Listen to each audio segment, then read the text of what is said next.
I think we need to look at everything long term when it comes to South Africa. I think that one of the reasons South Africa has found itself in the position that we are is because we do not have a long term strategy.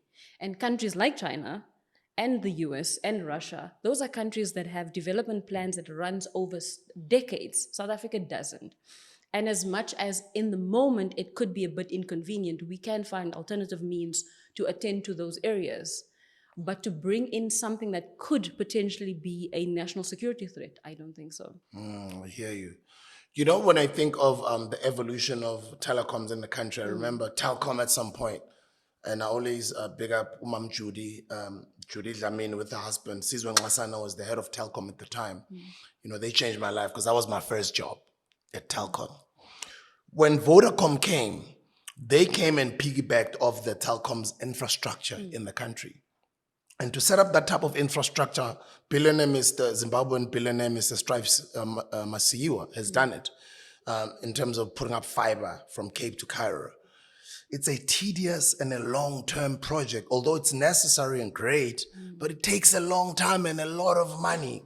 That's the reason why when all the other cell phone providers, your MTNs, your Virgin, and the ones that came after, they piggybacked on the current existing infrastructure of Telecom and then Vodacom for them to set up their own MVNOs or own telecoms companies.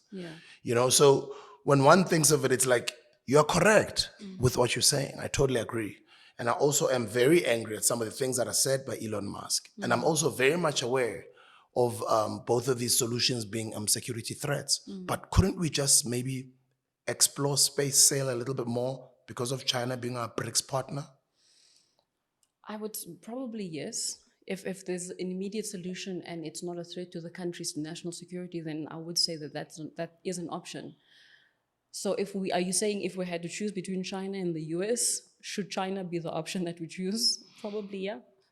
And I understand. I mean, there's always business people that are there, and there's always comrades, and somebody will have to eat at some point. Although, you know, none of us want corruption, but we do need this solution. I mean, millions of young people are unemployed. Almost half of the country is unemployed.